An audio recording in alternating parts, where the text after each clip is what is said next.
امریکہ اور ایران کے بیچ حالات کافی کشیدہ ہیں۔ ایسے میں سب سے بڑا سوال یہی ہے کہ اگر خدا نخواستہ جنگ ہوتی ہے تو امریکہ اس سے حاصل کیا کرنا چاہے گا؟ تو آج ہم اسی سوال کا جواب ڈھونڈنے کی کوشش کریں گے، وہ بھی اعلیٰ امریکی حکام کے بیانات کی روشنی میں۔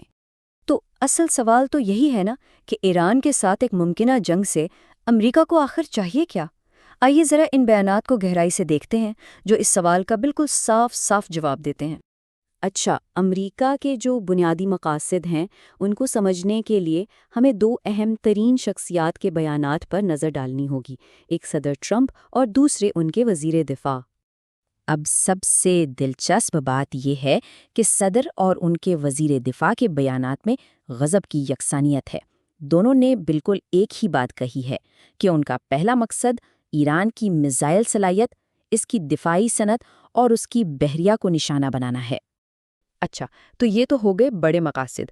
اب ذرا تفصیل میں جاتے ہیں اور دیکھتے ہیں کہ کون کون سے مخصوص فوجی اہداف ہیں جنہیں امریکہ ختم کرنا چاہتا ہے۔ دیکھیں، بیانات کے مطابق امریکی اہداف کی لسٹ میں ایران کی میزائل صلاحیت، دفاعی صنعت اور بحریہ تو شامل ہیں ہی، لیکن صدر ٹرمپ نے اس لسٹ کو اور بھی بڑا کر دیا ہے۔ انہوں نے اس میں فضائیہ اور طیارہ شکن ہتھیاروں کو بھی شامل کر لیا ہے۔ اور یہاں جو زبان استعمال کی گئی ہے نا، وہ بہت اہم ہے۔ صدر ٹرمپ نے کہا مکمل خاتمہ، مطلب کوئی گنجائش ہی نہیں چھوڑی، کوئی بیچ کا راستہ نہیں، مقصد بالکل صاف ہے۔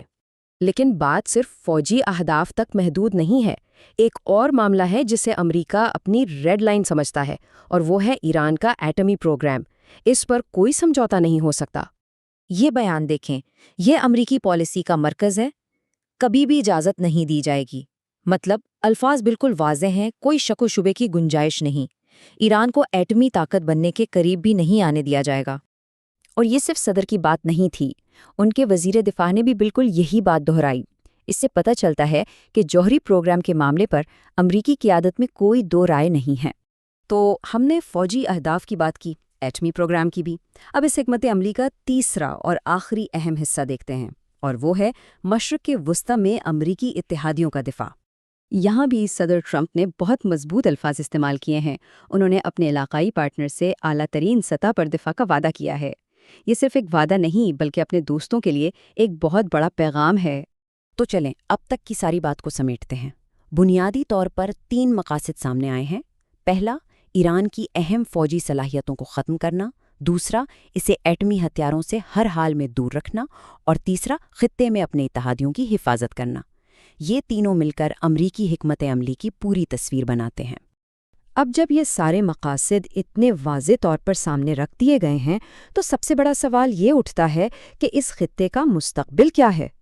کیا یہ بیانات امن کی طرف ایک قدم ہے یا پھر کسی بڑے طوفان کا پیش خیمہ؟